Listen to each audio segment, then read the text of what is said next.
Halo brosis. Hari ini gue mau cerita sesuatu yang bikin hati panas dan kesel. Ada satu keluarga yang kayaknya nggak ada habisnya bikin gaduh di negeri ini. Bukan cuma gaduh biasa, tapi yang bikin seluruh Indonesia, termasuk saudara-saudara kita di Indonesia Timur yang sering kena dampaknya. Geleng-geleng kepala. Ya, tentang keluarga Raja Solo. Oke, mungkin mulai dari Jokowi dulu. Dia naik daun sebagai presiden sederhana. Anak Solo yang katanya dekat sama rakyat. Tapi sekarang polemik ijazahnya lagi-lagi meledak. Udah dari 2024 sampai 2025 orang-orang nggak berhenti nanya.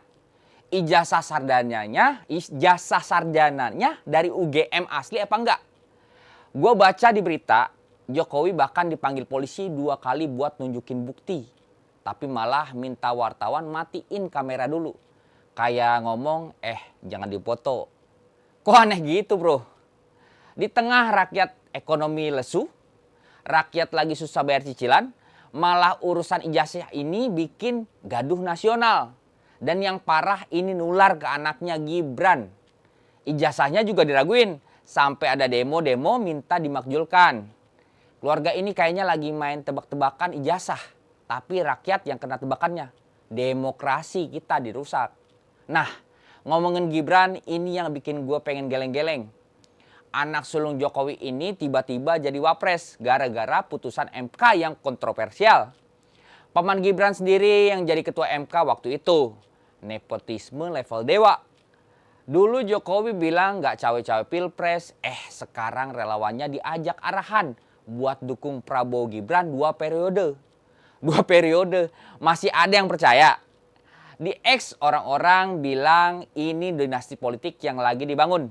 Rakyat cuma penonton. Dan dampaknya di Indonesia Timur seperti Papua atau Maluku, infrastruktur yang katanya maju, tapi bansos dibagi-bagi buat kampanye. Rakyat malah dijadiin alat politik. Ekonomi lesu, PHK di mana-mana, tapi keluarga ini santai aja. Gue baca ada kasus korupsi kuota haji yang nyerempet kroni-kroni. Dan orang tuduh bansos Pilpres 2024 itu gratifikasi buat menang. Gaduh banget kan?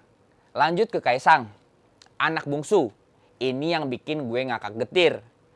Baru 3 hari jadi anggota PSI, langsung duduk di kursi ketua umum. Rekor dunia nepotisme. Dan istrinya Erina Gudono pernah viral gara-gara flexing di medsos. Jam tangan miliaran, liburan mewah, makan ala sultan. Di saat rakyat lagi kelaparan gara-gara harga beras naik, PHK massal, mereka pamer gaya hidup kayak miliarder. Warganet langsung lagi heboh. Dari mana duitnya? Gratifikasi dari jabatan bapaknya? Atau KPK sampai ditantang Hasto Kristianto buat periksa keluarga Jokowi. Dan ini bikin gaduh di seluruh negeri termasuk di timur. Di mana tambang-tambang yang katanya dikuasai kroni Jokowi lagi bikin lingkungan rusak. Rakyat adat protes tapi nggak didengar. Blok Medan katanya nyerempet nama keluarga. Korupsi tambang, gratifikasi, semuanya numpuk. Jangan lupa Kahiyang Ayu, anak tengah. Bisnis-bisnisnya katanya nyambung ke proyek pemerintah. Keluarga ini kayaknya lagi bangun kerajaan kecil di Solo. Tapi rakyat yang bayar pajaknya. Di X tagar adili Jokowi lagi rame. Demo di mana-mana sampai ada yang sorak-sorak negatif ke keluarga mereka. Dampaknya ke kesehatan mental. Katanya sih ada. Tapi yang gue lihat rakyat lagi stres karena utang negara numpuk. 8.600 triliun gara-gara proyek infrastruktur yang katanya buat pencitraan. Di Indonesia Timur, jalan tol dibangun, tapi banjir dan longsor makin sering. Siapa yang tanggung? Rakyat kecil bro. Intinya bro sis, keluarga Jokowi ini kayak sinetron yang gak ada akhirnya. Nepotisme, dugaan korupsi, flexing mewah, dan cawe-cawe politik yang bikin demokrasi kita kayak mainan.